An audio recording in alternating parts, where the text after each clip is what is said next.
Hello, welcome back to All United WFC. We're one day away from the Euros. We've got a transfer to talk about finally. It's taken a bit longer. People would argue, as we're going to argue on tonight's show, whether it's the signing that we all wanted, whether it's the correct first one to announce, and we've got loads to get into as well. Rodney will be joining us hopefully in about 10, 15 minutes time. But for the time being, we've got Nat and Marty. How are you both doing? Yeah, good. Glad to hear it. We'll dive straight into it. I just want to come to each of you with kind of your initial thoughts, I guess, is the way I'll phrase it in terms of how you both felt. And Nat, I'll come to you first on it. When you first saw the news on Twitter, Adriana Leon, your Man United player, what was your kind of initial thoughts when you saw that? Nothing. Still feel nothing now. It's more of the same type of player that we've already got.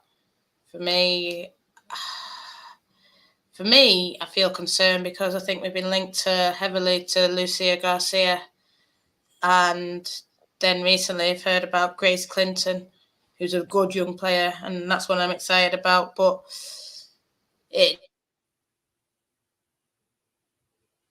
just sounds like we're getting a lot of forwards, and that's what it's made me think, are we getting Garcia still? It's made me concerned about what we're doing. I think we will still get Garcia. I think we will get Grace Clinton, but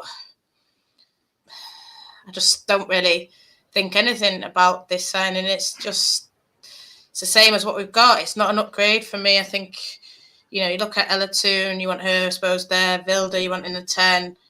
Is she better than them? No. Is she better than Leah Galton? No. And for me, when you add into your squad, you get players who are better than your first team, or you get players just as good as say, a Leah Galton. And so the fact that, maybe on the right, you could say, who's really been dominated, Thomas. But I think she's just the same level as Thomas, so it's not really anything that's making me excited for next year, or I can't wait to see her. It's just, okay, let's see what happens kind of thing. It is a fair point because that's something I say all the time. You improve your squad depth by improving your starting 11, because then your starting 11 gets stronger and your current starting 11 drop to the bench, which then makes your bench stronger. And I do agree with your points. It's something we'll get onto a bit later on, talking about her versatility. That's the one thing everyone says about it. But, is she better than the players we've just named? It's a tough one. But just before we get into all of that, Marty, your kind of initial thoughts when you saw that Leon had signed? Well, like Nat said, we've been linked to more forwards, more offensive players. And what we need a center back. So the first thing, I think it's called a center back, but it's the, Maria, Millie, that position player. So I always wonder about that. Okay. And Leon is hitting 30. That's usually about the prime. So I thought that was good. But my big question is, where does she fit into Mark's system? Tactically, where does she fit in? She plays wingers. She played as a winger for West Ham. She played as an attacking midfielder for Canada. She's not really a scorer. She doesn't really assist. She has, she does shoot the ball, but I wouldn't say like she's, drives the ball and attacks the ball. She's not really good in the air because she's short. She's 5'2". Okay, to me that's short. And so I just want to know, where does she fit in? Is she someone to back up Leah on the wing? Because she could shoot with both her right and her left foot. Okay, that's the one good thing. She was a hockey player. She plays club hockey, so she's always been able to do both feet. I just want, if she doesn't really fit into Mark's system in the beginning of his, in the beginning of it, like right now, before they signed her, he doesn't already have an idea of where he's going to play her. Why did we sign her? I do think that maybe she just needs a new start. Okay. And that she wasn't really finding a good place for her at West Ham. So she wasn't maybe excelling as she could excel. All right. Yes, she's been around a winning environment. in the fact that Canada won the Olympic medal. Okay, they won the gold. All right, and she was part of that and played in the gold medal match for a number of minutes. But it seems like she's a body. She does some tacklings, things like that. You know, how is he going to play her? I hope she shines. That's what I think. I really hope that, okay, this is a new club. This is good for her, and we're expanding our club. But do I think that he's gotten somebody better than who we have? No. Do I think that he's gotten somebody who is going to push the ones in front of them?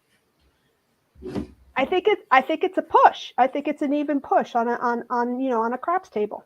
Is that you don't necessarily have the same. On the other hand, if she's happy in how he goes to play her, she may be the best thing since sliced bread.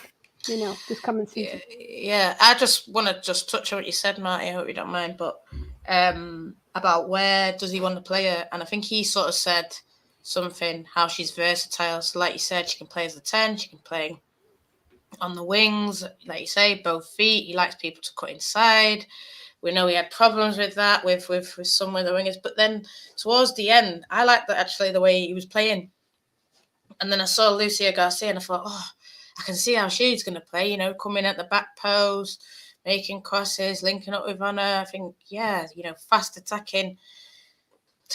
I'm a bit worried, with this one. I think it's just he wanted depth. I mean, he sort of talks about, I want a 10, I want a winger. So, she can do both of that. And then my worry is, is this the first choice? Then that's a worry. Or is this sort of, here's one that you can sort of get easily kind of thing, And so we just got to, that's my kind of worry in the respect of her. I think that's the thing where time will tell, isn't it? Because if we go on and sign, like you said, Garcia, and we go on and get a couple of other players, then I think you can look at it and go, okay, makes sense, free and that kind of thing. Maybe, here's a player, Mark, you can sign her. But if this is the one signing that we're hanging our hat on to make the jump, I think that's where it becomes a concern.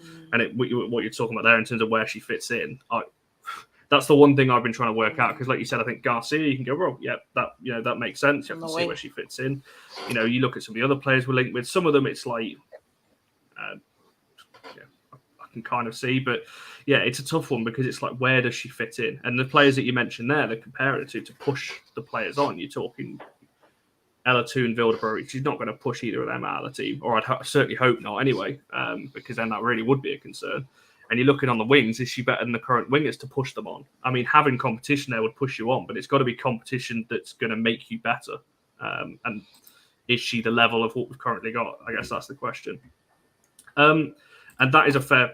I wanted to come back to this comment because it is a fair comment here in terms of, you back the player, and I'm sure, we're all going to when she, whenever she plays for United, we'll all back, all of the players, but you have to question what the future plan is. And I think that's what's strange. And now I'll come to you on this one, that we've been linked to a lot of, I think you tweeted actually the amount of players we've been linked to in the last few weeks, which is a bit unusual.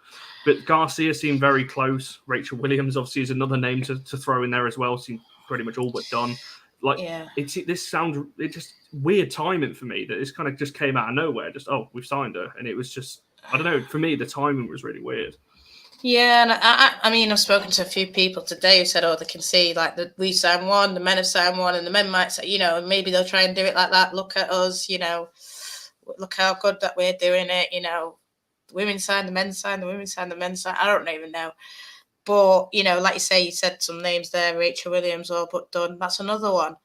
Like, how does that push us on? How does that make us reach that next step? I don't think it does. I don't think Leon does. I think Garcia does a bit, and I can't see that being announced though before the Euros. So when Spain get eliminated, wish Anna the best, wish Garcia the best, wish all the country the best. But then I can see sort of, maybe it going like that. But yeah, future planning. And you're saying about United and links. I've heard not all these links that we're being linked to are true. And some of the players that we've recently been linked to are going to go elsewhere. Whether that's sort of, with the men's team, they sort of say, Man United as well. just to just push along other negotiations. So whether that's the case for some of these names that are now hearing, I mean, I've only heard of one centre back, Marty, that we're linked to, and it was a New Zealand centre back, and I've heard that we're not getting that player. We're going to get a better one, maybe. I don't know. Then I've heard us linked to a French player, so there might be a French centre back who's just left Atletico, but then I've heard she's going to stay in Spain. I don't know. I do think we are going to get a centre back though, Marty. I do think that's one that I've heard. You know, that like you say, we definitely need. Mannian's injured. Millie's only just coming back. Maria's going to be at the Euros. So yeah, I mean, you know, Grace Clinton is a player as well that I've heard is sort of pretty much definitely done, but that's one like, you know, it's for the future in a way as well. So it's like we're buying players for the future, we're buying players for experience. Then you think, what about players for now? You know, it's a bit. Is our first team as it is, and that's all he's going to buy, future players and experienced players. So then, how does that help us get top three? I don't know, and I think this season was the time to get it. You know, I look at City. I don't think all City signings are good. You know, the Leia Obrador from Boss, I don't think she's I think that's a downgrade on bronze, but I think Leia Alexandre, very good. And let's talk about where she's going to get in. Mary Fowler, very good. Very good. You know, and then they've already got White, potentially. She might get pushed out, but they've got Bunny. She's going to want game time. You know, Mary Fowler is someone's going to push Bunny on, you know, going to make her even better. And she couldn't even get in the team. They'll just be racing up and down the pitch. Yeah. But we know that with City, you know, it takes them a while. They'll have this and that. You know, I think there'll always be those opportunities there. You know, people always say, oh, well, we've bottled it again. And I did think we did, you know, if that's the word you want to use, bottle it again. But I think there'll always be those opportunities to get it. It's just, you know, you want the sign-ins to be the ones to push us. And it just seems like with this team that it's sort of, I won't say over, but it's sort of like, oh, the forgotten part of the club kind of thing. And, you know, are they putting enough money into it? These are the questions that are asked. We've heard about the budget not being up there, and you know, you expect it. I can't account for it being, you know, but it should be. We should be clearly the fourth biggest budget. But you know, Brighton are putting more money in, Everton are putting more money in, Spurs are putting more money in, and we're just, I don't know. It's as if we're just happy to go along where we're at, rather than trying to at least get close in terms of where they're putting the money. And, you know, yeah, City and Arsenal are going to be big budgets, but we were saying that at the start of we were saying that in 2018, you know, then we joined the league. Oh, yeah, we expect them 4 or 5 years in now.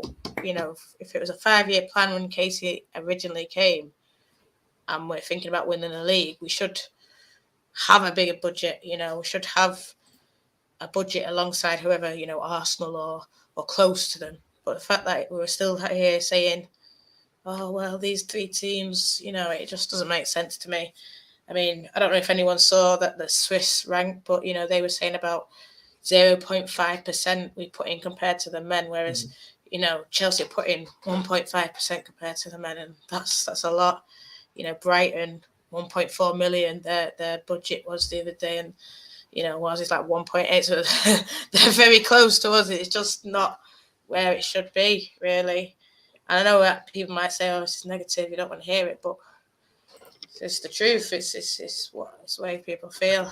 I think it's genuinely how, sorry, March, I know you want to come in on a kind of injury record and that kind of thing, but I think that it's reflective of how a lot of fans are feeling. I think that's why I question the timing, because, and we're going to come to Skinner's comments in a moment, because I really don't think he's helped. I think he's got to say what he's got to say, but I don't think there's a certain line I'm going to read out in a bit. I don't think he's helped by what he said. He didn't need to say what the line. I think a lot of people will know what I'm referring to, so we'll come back to that. But it is reflective. I think, you know, a lot of fans were really frustrated, and then it gets to like I said, it was just weird. And it would, I think Ellie said it on the show last night.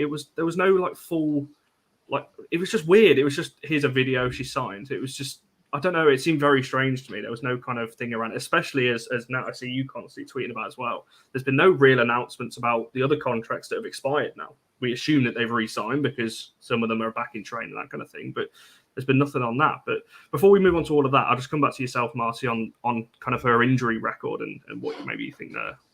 Well, I know I saw the podcast where the West Ham fan was on, All for United, and I remember him saying about that.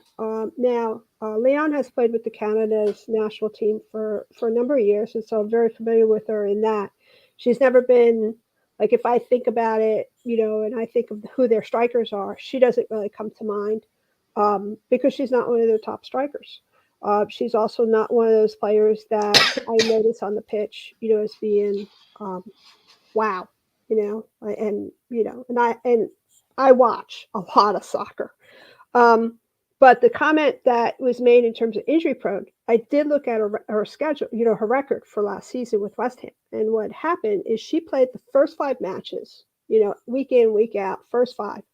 Then she was gone until week 16, until match 16, and then played from match 16 all the way to the end. So I don't see that as being injury prone. What I see that is she had an injury and it was significant enough that took her out for like 3.5 months. 4 months, 4.5 months that it was, and she still came back and played. Now she played like over 900 minutes, and when she was in a match, that was last year, this past season. And when she played, she really did play, or she was brought in for the last 30 minutes. Okay, if she didn't start, she was brought in for the last 30 minutes, or she pretty much played the entire match. So I just don't see that as being injury prone. What I do think is Bev Priestman is now the manager of the Canadians, women's national team. And Bev Priestman is, from everything that I glean, okay, from watching them, is she wants her players fit and ready to play, okay? So she puts a lot of effort into their well-being and making sure that they are match fit. So maybe she had been the year before, but I don't think that her missing a number of games in the middle of the season because she got injured and was recovering, and then she came back and she played every match from then, I don't see that as being injury prone. What I do see is maybe she wasn't doing or she wasn't shining the way she wants to shine in her play at West Ham, and thinks that it might be better at Man United. Okay, and she really does like the fact that she's the first Canadian international to come to Man United, and that's significant. The other thing is Canada right now starts CONCACAF tonight, which is a month long, and so I do agree that either they were going to sign her before CONCACAF started, or they were going to have to wait until after CONCACAF, which is July 31st, I think, is the final. And the expectation is that it's going to be the U.S. and Canada in the final, and whoever wins that gets the automatic bid to the Olympic Games in Paris 2024, okay? Whoever makes the final gets World Cup qualification, all right? So that's very, very significant, very, very important to both countries. I had one more thought, and it was everything I looked at today. Her profile has been upgraded to Man United. Everything, which is not necessarily the case. And you know it, that if you Google somebody, they just haven't updated their profile. Every single web page was updated that reflects Man United. So if nothing else, she's gung-ho for this. 100%. I think that's the one thing on a personal level for her. I think it's fantastic. As you said, first Canadian to play for Manchester United in that sense. And I think on a personal level for her, I think it is. And there's a lot of people in the comments earlier on saying, if United are in for you, you're not going to turn it down. So we can't blame her from that point of view. You'd be silly to turn it down. Before we come back round to that, Rodney, welcome to the channel again. Thanks so much for coming back on. Hi. I'll come over to you then, because we've kind of gone around the house a little bit, but kind of as maybe an outsider looking in on this, kind of because I think you were actually on the show with the West Ham fan we had on a couple of weeks ago, and we were talking about this signing. Obviously, at the time, it was when it came out that Russo had rejected the contract, so there was some talk potentially it was a replacement. Now, obviously, it's looking more likely that it's play alongside almost. But what are your kind of thoughts that now this transfer has gone through? I think it's difficult to just look at the transfer on its own without looking at the club as a whole.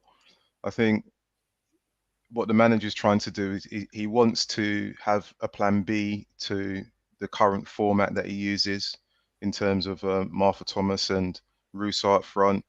From what I've seen of Lyon, primarily in the Olympics, that I watched the Canadian team performance, she's a hard worker, talented, operates on the counter attack, comes in from the wide areas, and can pose a threat. I think, playing at West Ham, I don't believe that that fans in the WSL have seen the best of her. And sometimes to become a champ, you have to be in a champ's camp. And that's no slight on West Ham, but you know what it is to fight for top 3, top 4 when you're in those kind of arenas all the time. She has international pedigree, an Olympic gold medal winner. That alone, she can walk into the changing room and feel not any less than any of the players that have been in there 2, 3, 4 years. So it's probably a good acquisition for the squad. Not sure if she'll oust anyone in the first 11, but anything can happen. I think that's the key, isn't it? Because I think I remember when you were on the show, you were talking that if this is an addition to the squad as a rotation, it's probably a fair signing. It's a astute one to make. But as we've said, we were saying before you came on, we're linked to a lot of names, and to me, just adding a load of names is not improving your squad. Unless it's quality as well. Now, I'm not saying that she's not a quality player. I think she is. But I do worry that we're just going for quantity and we're just going to sign a load of players, stick them in the forward line as different options. Now, you could argue that might work. I don't know. I can see Nat, you're nodding your head at me there, whether you think that's the case as well. Because like we've mentioned quite a few names, but what Marty's saying there, maybe not as injury prone as we think, but is that the worry that it's just a lot of names? I had Sandra on one of my shows, and she's the one who originally linked Lyon. Sandra, I can't even say her surname. Sandra Bobby. She writes for The Sun, and she basically saying I could see it being a good signing, and Man United are ahead of it. And I think potentially because, like what Marty said, it actually made me think what you said. She wanted it done before CONCACAF, and it's like Man United wanted it done before CONCACAF. That's what then worries me about Lucia, that they're prepared to wait till after the Euros. Why are you prepared to wait for her, but you want her done? It just doesn't sit right to me that that's the case. Because for me, I would be going more for Lucia than Lyon in a way. Maybe it's the experience, like what Rodney says. She has the experience at WSL. Maybe that's what he wants. He probably knows he can work with her easily. I don't know what it is. But another striker we talked about was Rachel Williams, and I'm not saying it's done or she's going to get an out. I don't know, but that's one I've heard is pretty much, and me and Sandra are talking about it, and that for me is just, I just can't understand it. But obviously, it's the way he wants to play. I think it's a bit of the way he wants to play, and maybe the funding. I don't know, but for me, if you're getting free signings, there's a lot better free signings out there. But then is it the free signings and they're taking minimum wage? I don't know. And then that's the kind of thing that they want. So they can then get someone on a bigger wage. Is Lucy asking for more money? Then maybe they're prepared to pay.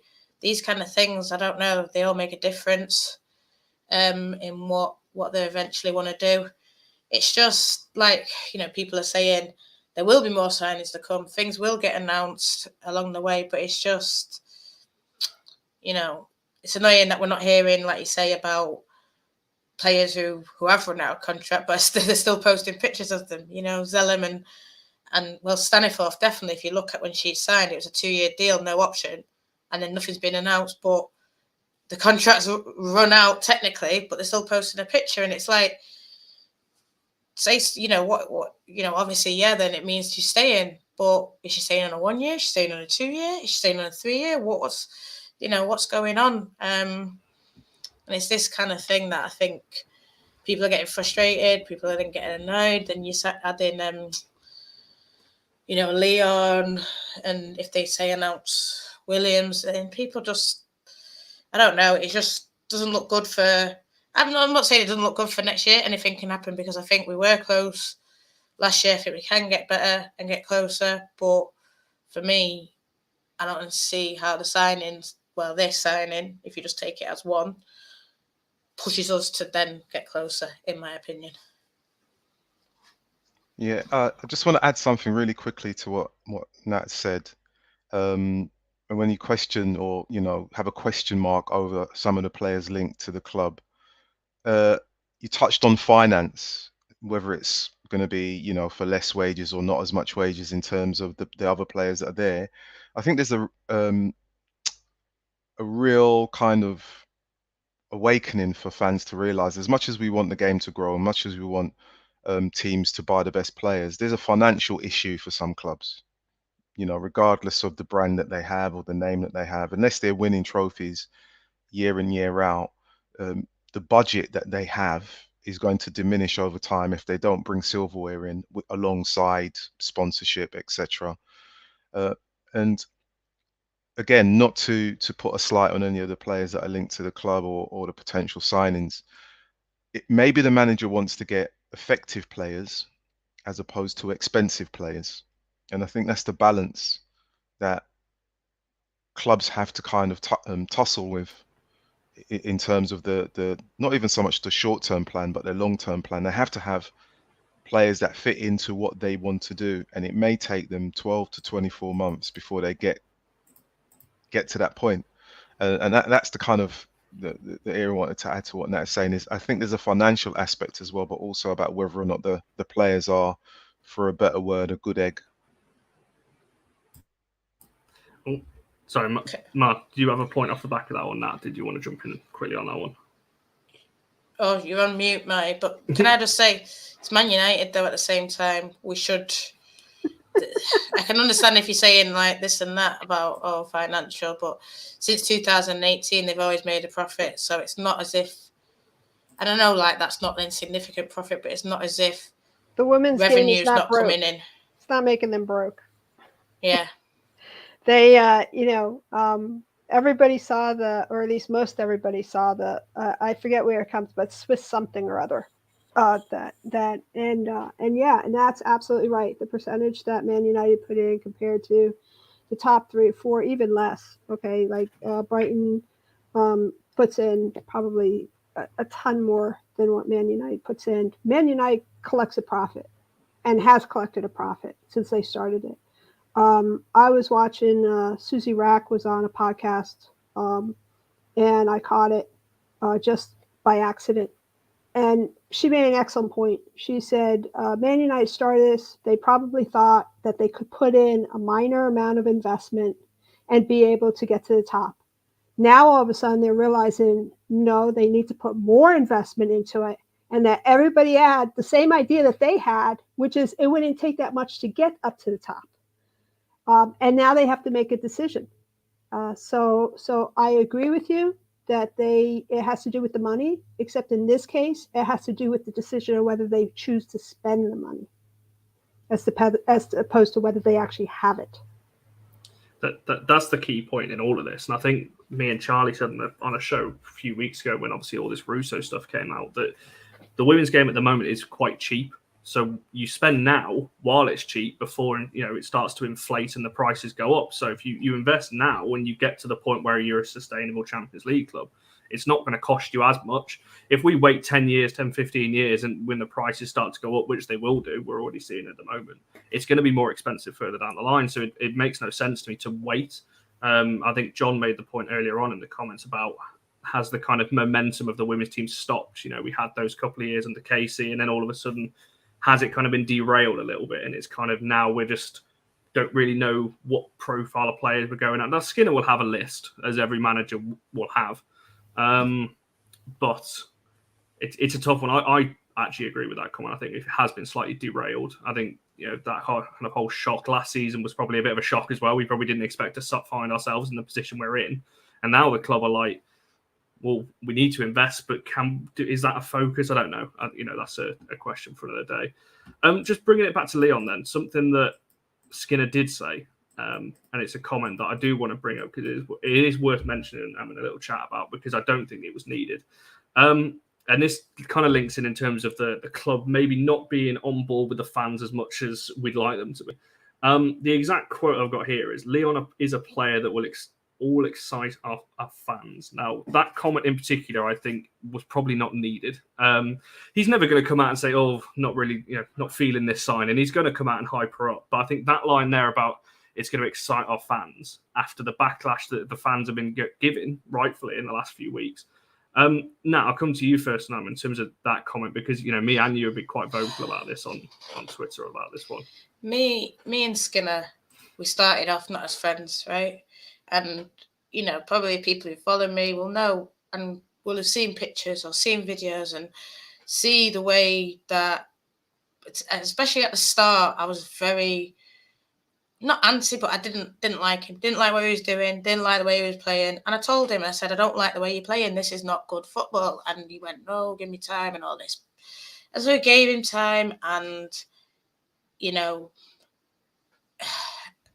gave time, won people around. I could tell you when I was saying things like, I can see what you're trying to do. I can see him get like, yeah, come on, it's what we need. And I think he even came out at one point and said stuff like that. And I think he did get a lot of match-going fans back on his side a bit more. And I think he made comments towards the end of the season about recruiting in a global market and how he's looking at NWSL. And he made comments about the Swedish league and other leagues around Europe. And so he's made these comments about like the kind of caliber of player that he's going for. And then he signs Leon, and then he says, this is going to excite us. It just, I don't know. For me, I think, like you say, I think he had to sort of say, he's not going to sit there and go, but I just think there's a way that he could have said it. He could have maybe said, she's coming to a great club where fans love all their players, But I just think she's going to excite our fans. I don't know. Maybe there are fans who are excited, and I've seen someone say before, now she's red, I'm going to get behind her. And like you said, no one's saying that they're not going to get behind her. No one's saying that now she's a Man United player or we're still put, But like I said at the start, I just feel like, okay, kind of who's next kind of thing, rather than like Lucy, there are a couple of names that are exciting me. And I hope that, they're going to get done. And, maybe at the end of this window, it'll be sort of, but even like last season, the one who really excited me was Vilda, and we didn't really see as much as of her. Other players ended up stepping up and doing quite well. But I just think that sometimes he does say things, and I think it antagonises fans a bit. I think there was, like you say, news about Russo not signing, and news about the budget, and we're seeing that Swiss ramble talking about how much money they put in, and I think it's just general feeling amongst the club. And then he said that it's like poking a bear, and he knows it as well. But obviously, he's the kind of guy who will do that, who will try and whip people up. But I think with us, you don't need to whip us up. People will be whipped up by what they say, and I just don't think they're whipped up by it. I mean, it's up to her now, isn't it, really, to prove and show everyone. And people say, oh, she shouldn't have to prove. But, it's football. Everyone has to prove always. He still has to prove, in my opinion. And this is a big season for him. And then if he doesn't get, say, for me, target is winning a trophy or third, one or the other, like both, but it's one or the other. And for me, I think if he doesn't get those two, then it's his players. I spoke to Richard Offaty recently. He says, if these are the players that he wants, and he sticks his neck on the line for players like Leon Williams, and they don't deliver, then people are going to look at him. So yeah, it's a big season. It's a big summer as well. And like I said last season, he said, "Oh, this is what we're going to do. This is our ambition, global scouting." And yeah, it's not global, is it? It's just down the road. I think that's the hope, isn't it? Because someone made a point earlier that maybe we'll wait until after the Euros to look at some players. The problem with that, the price then skyrockets if they have a good Euros, and that just doesn't make any business sense whatsoever, unless you've agreed something, kind of in principle before the Euros. But that doesn't make sense to me. See who has a good tournament, because you can have players that have a good 4 weeks, a good tournament, then they get to the WSL season potentially, and they're not up to that kind of standard as well. But that seems like I don't know. A big club should not be working in that way, put it that way.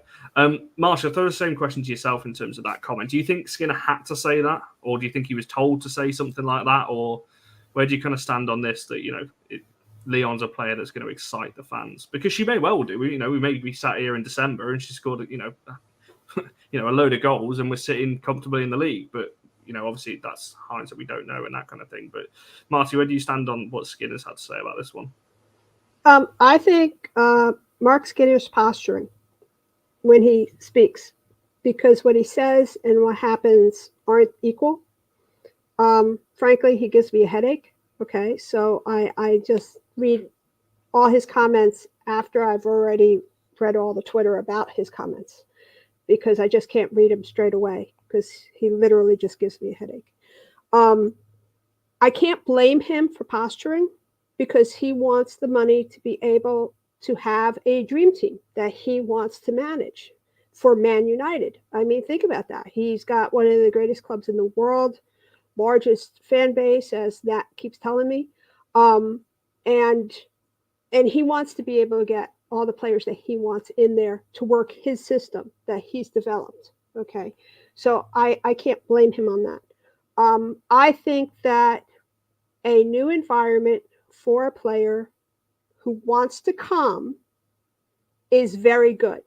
That's an excellent start. You don't want somebody to sign. You don't want to sign somebody who you were sort of like their third or fourth, team, or they weren't really interested, and because it's like, are they coming, or are they dragging their feet to get there? I mean, she seems really excited. Okay, can she play? Obviously, she can play. All right. She's a national teamer, and she's a Canadian national teamer, which means that she usually makes the finals of the CONCACAF, shows up at the Olympics, usually goes very, very far. They were bronze medalists in 2015, right? No, England was. They were bronze medalists, London Olympics, 2012.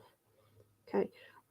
So, besides the gold medal that they just won. So I do think that I agree with Ronnie. It's like you go into a winning attitude, you go into a winning club, you just buy into it. My question is, if this is his season, transfer season that he's signing, is she a starter?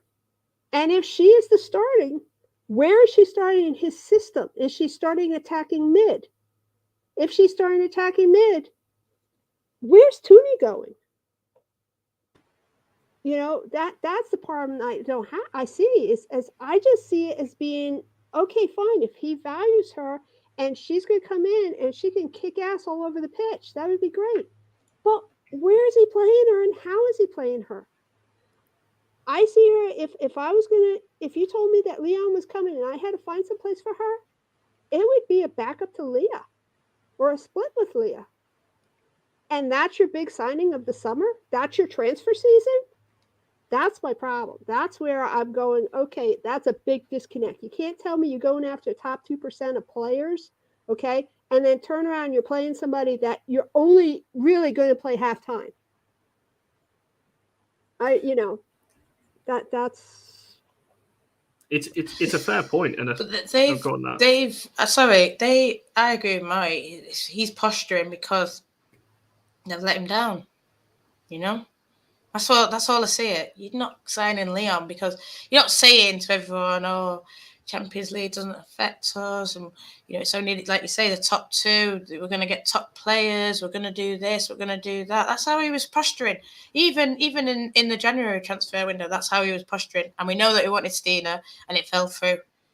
And then yes, they did go out and get, Brunn, who's probably, not as good as Stina, but that level. But then, even the Brunn thing. He's gone and said, "Oh, she's an option for me," and all this, and then it's just sort of straight away it comes out, "Oh no, they're not going to pay. You know, so it's like, did we know from a while that we weren't going to pay, and he just sort of said it to keep everyone happy, and then now, you know, this is the level that they're willing to finance. You know, then what? Then, you know, like I said, I think it is make or break for him this season, but I think it's make or break. Not make or break for the whole club, but I remember, you know, last year, the COVID season, I said we can either go one or two ways. You know, we're either going to get the Champions League and, you know, push on, or who knows, we'll be in the middle for a while. And that's sort of, you know, then Casey left, and then he's come in, and, you know, it's just the same kind of signings. And since that season, you know, Russo, Tobin,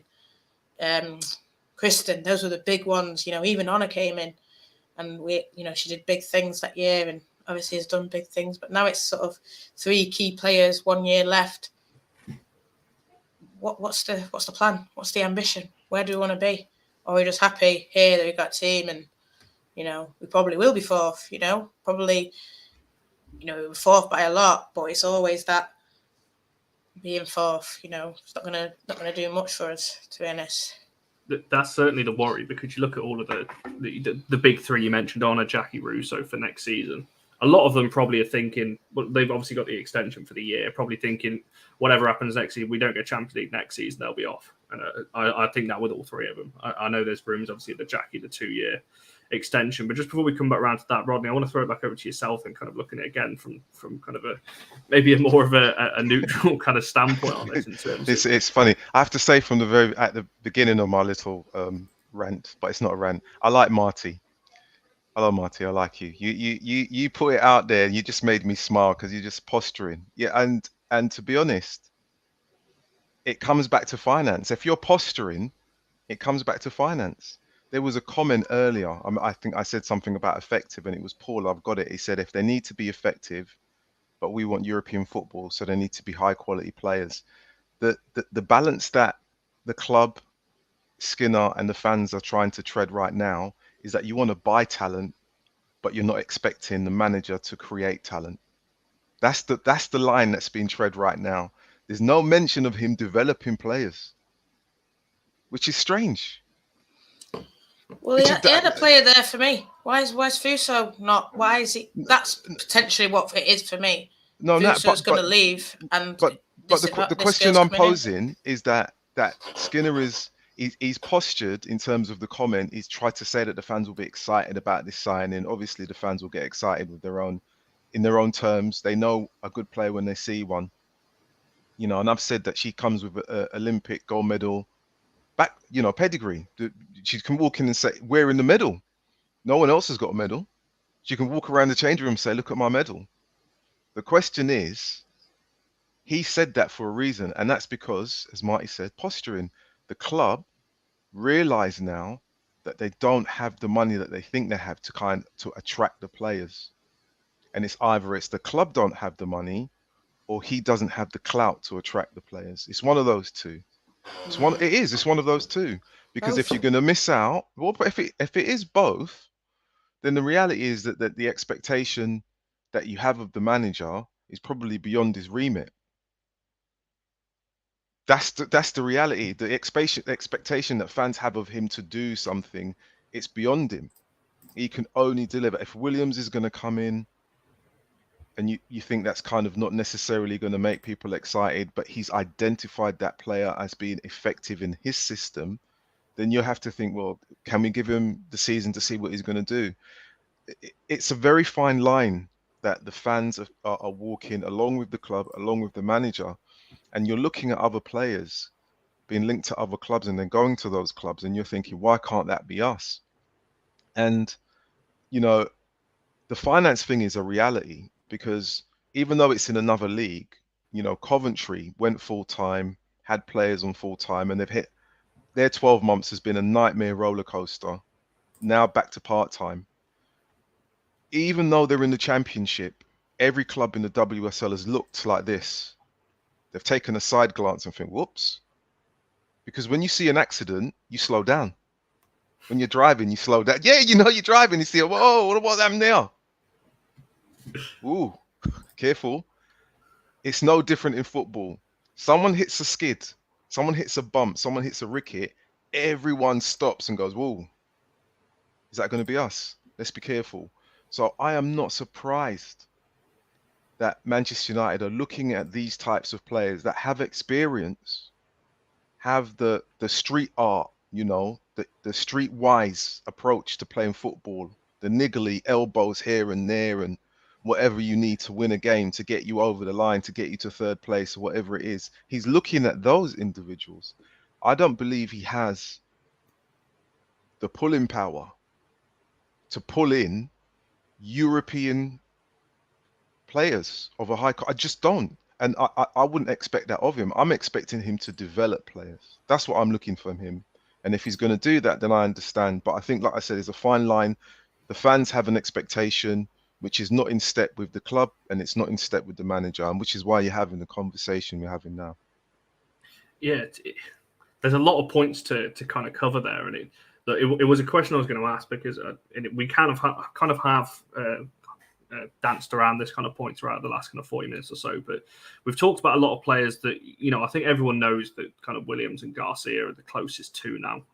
That, you know, pretty much at least one of those. I'll be amazed if at least one of them is not going to get over the line officially. So you've got those two there. We've got a pretty stacked forward line as it is now. Nat, you mentioned Fuso there potentially on the way out. This, to me, you're talking about developing players, doesn't make logical sense if you've got a much younger player. I know she comes with experience and that kind of thing, and that is one of the positives for me that Leon, we talked last season that we need winning experience to get us over the line into third last season. So I get it from that element.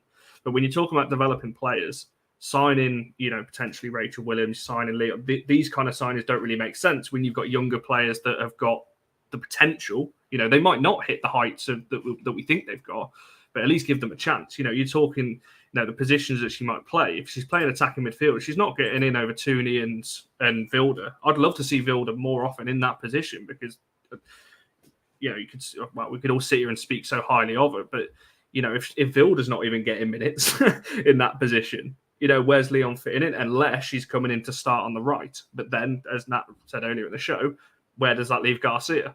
If we're potentially signing her, does that push that signing? But it's a real tough one. Somebody's got to be on the way out, you'd think, if we're signing a couple of these players. And I think that begs the question is, who is it? Obviously, Nat, I can see you nodding. You mentioned Fuso there. Is that the worry then that potentially we're seeing, you know, a good young player go, yeah.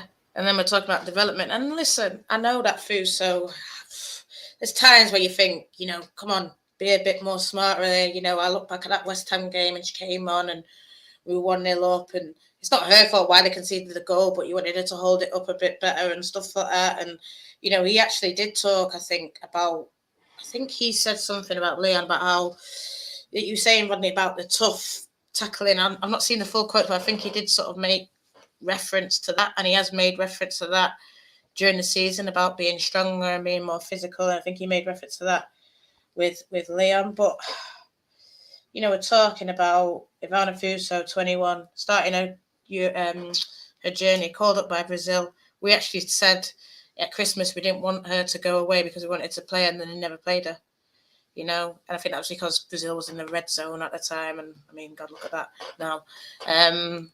You know, we didn't want her to go, but the time that she would have missed out quarantining, she never played anyway. And it was like Birmingham that she could have played against. So it's sort of talking about developing, but then he's not developing in a way. You know, I look at another player, and I'm going to probably steal your thunder, Marty, but Carrie Jones, absolutely, she's ready for me, mate. Ready.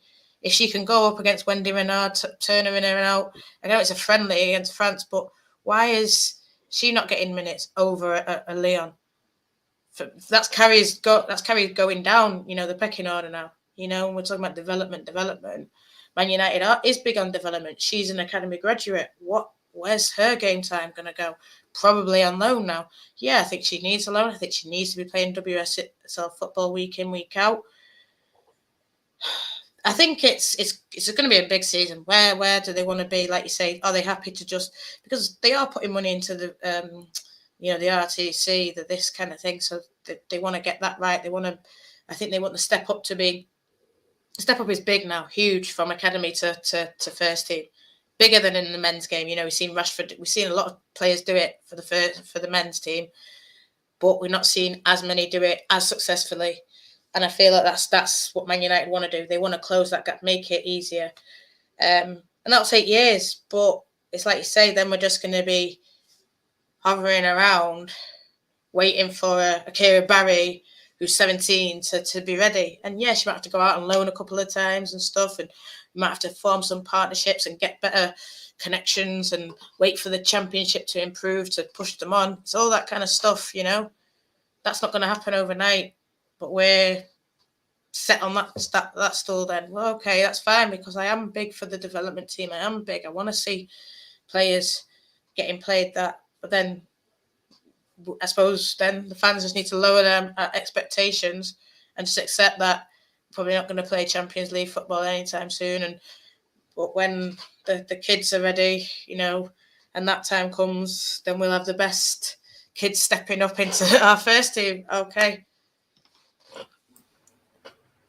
I think this is a good comment to come to, and I think this is kind of the theme of the show, really. That if we go and have a crazy window after the Euros, I think this signing is pretty decent, because I think it just adds another, as Rodney said, a different kind of dimension to the attack, if you want to call it that. But, and I think this is where we don't know. Ultimately, we're sat here and, you know, kind of early July, you know, the window's open for another couple of months yet. We might be sat here in September at the start of the season going, what a window we've just had, you know. So there is a bit of an element of we've got to wait and see. I want to come to each of you then before we look to kind of closing statements on this. What would be deemed a success for Leon at United? Obviously, she's not going to carry us to the top three on her own. But I'll come to each of you, and I'll go in reverse order. So I'll come to you, Rodney, first on this one, in terms of what you think would be a successful season for Leon. Whether you can put numbers on that or just kind of in and around the squad. I think being in and around the squad, really. I mean, her goal return isn't necessarily going to have everyone jumping up and down, and that's probably due to minutes on the pitch for West Ham. But I suppose it will be about whether or not she has minutes on the pitch. Does she start? And if she does, who does she oust? But also, if she does come on as a substitute, does she impact the game in a positive way? You know, that would be success. It would be, considering the transfer has been done now, then there's CONCACAF. You know, she's going to start the season. People will say, obviously, she'll be fresh and fit, but there'll be a period where that will wane, you know, so she may not get the game time that others will get. So, you know, wait and see. But I think it's going to be down to appearances more than anything. I wouldn't put a goal tally to her name, because I don't see her as an out-and-out striker. I see her as an attacking threat more than anything. Marty, same question to yourself. What would you consider a kind of a successful season for her? I think if our offense looks smoother, our attacking offense looks smoother with her in the lineup. She gets a lot of touches on the ball. She controls the ball, from what I remember, and she does a lot of crosses. So I think that, you know, and it's really hard to judge our last season, because, you know, Skinner came in and he had a plan and it was disastrous, frankly. It was so just dysfunctional. Everybody was just going, what the hell is he doing? But then it got smoother. But it still isn't, I mean, you think about, are you clicking on all 8 cylinders? You know, and it hasn't gotten like that. And I think if she comes in and she lifts everybody else's play, because she has an attitude, which she absolutely does have an attitude on the pitch. Okay. Even at West Ham, she definitely has an attitude. In terms of a bit of swagger, a bit of, I absolutely belong here. Okay. Type attitude. And that's a good thing to have when you're attacking somebody and you're basically trying to push them around and make them bend to your will. Okay. So I think that if she's on the pitch, however he plays her, and you start seeing other players' level of play elevate and they start syncing together, I'd say that's hugely, hugely successful. And she's absolutely worth the signing. 100%. And the same question to yourself, Matt? I'll say everything that everyone said, but I'll say it differently. I will put a target on goals and assists because that's what you paid for, isn't it? To score goals and make assists. And I'd say 10 minimum. That for me would be a success. I mean, but not goals, just goals and assists. All right, So it could be 5 combination. goals, 5 assists, 10 overall. And that's the kind of level I want to see. And that's the level not just from her, from Leah, from every player. You know, I mean, I know whether people start doing shows on Rachel Williams, but you know, for her, she's a striker, 15. You know, that's what I want to see. And yeah, it can, like I said, it can be between both, but that's what I want to start seeing now from our players, 10 each coming up with it. If we don't sign a center back, we need at least that from everybody. We'll sign a centre back, but yeah, we need it anyway. If we want to be getting in to the Champions League, everyone should be contributing 10 goals and assists. Everybody. I do agree. Like I said, I know I kind of laughed a little bit there when you said 10 and 15 for Williams, but it's not just for them. It's like you said, for the whole attacking line. Obviously, Tooney and Russo did well numbers wise last season. Leah did well towards the end of the season to get a tally up to what it was. But the rest of them, you can, like I said, I hate comparing us to the other squad, but you look at everyone else in the top 3, they've got 4 or 5 players that get over 10 to 15 minimum. And I think that's the difference. Is Leon going to be that player that's going to get another 10 contributions? Because you had 10 contributions to last season, we probably get over the line. You beat Villa 1-0, you get over at West Ham. It pushes us over the line and we do it. Yeah. So we wouldn't have those draws. Games, though, it's not the games like your Villa. It's your games, like you say, away. It's not Villa at home when you add in another goal and making it 6-0. Don't care about that. It's like you say, it's those away games, those draws. What difference are you going to make in those games as well? But yeah, 10 overall. Yeah, it's a fair shout. I'd be happy with that. I think if she can get to 10. It depends how much she plays as well, to be fair, because if she gets the minutes that Fuso got, then she's never going to get to 10. But if we're seeing her come in, like I said, some people are saying she's going to play, as a kind of backup to Leah. Some people are saying backup to Thomas. I mean, I hope not, because I'd like to see an actual right winger out there, because I still don't believe Thomas is a right winger, albeit she did very well out there last season. And if she's a backup to Tooney and Vilda, she's not going to get a game. So, I think it all depends on kind of where she fits in. We'll look to wrap it up there. It's a slightly shorter one today. We are going to be back throughout the rest of the week. I believe, Marty, you're on Friday with Barry. Yes, I have no idea what we're talking about, but that's okay. I'll be there. I'm sure this will come back around in conversation as well on Friday as well. We'll be back on Thursday, though, firstly. A little bit of a Lionesses show, obviously, because the Euros kicks off tomorrow. In fact, there you go. That's a quick fire question for you all. I'll come to each of you. Kind of prediction for tomorrow. I know, Nat, you're going, but what do you reckon for tomorrow? 3-0 England. Hopefully 2-0 Russo score. That's the dream. I think like everyone said, in front of the Stretford end as well. That'd be fantastic. Marty, yourself? I think it's going to be 4-1 England, and somebody's going to have a hat trick, because I think they're just going to be so hyped up at Old Trafford that they're just going to play out of their minds. It's a fair shout. Rodney, for yourself? I don't even know who they're playing, but I'm going to say 3-0. Well, yeah, there you go, 3-0. 100%. Yeah, I think I put 3-0 on my little prediction I sent to Barry. So, yeah, make sure you check that out as well. Barry's doing a little predictions league. We've had some really interesting shouts, by the way. I won't name them because I don't want to publicly out people, but we have had some crazy shouts for predictions. I think I said to Martin before we went live, somebody's got Germany losing 3-0, I think, on the opening day or something like that. I think somebody messaged me earlier, which is a crazy one. But yeah, make sure you message Barry for all of that, because the deadline is obviously tomorrow. So we'll be back on Thursday for a Linus kind of match reaction. Barry will be back on Friday. This is going to come back up in conversation, I'm sure. Hopefully, throughout the Euros, we'll have more transfers to talk about, because we've got a few that are close. Yeah, no, I don't know. You've just unmuted. I don't know whether you were going to... No, just, yeah. All good. Thanks. All good. Make sure you're following these 3 people as well. I'm sure you're following most of these as well. But for now, guys, we'll see you guys very soon. Cheers, guys.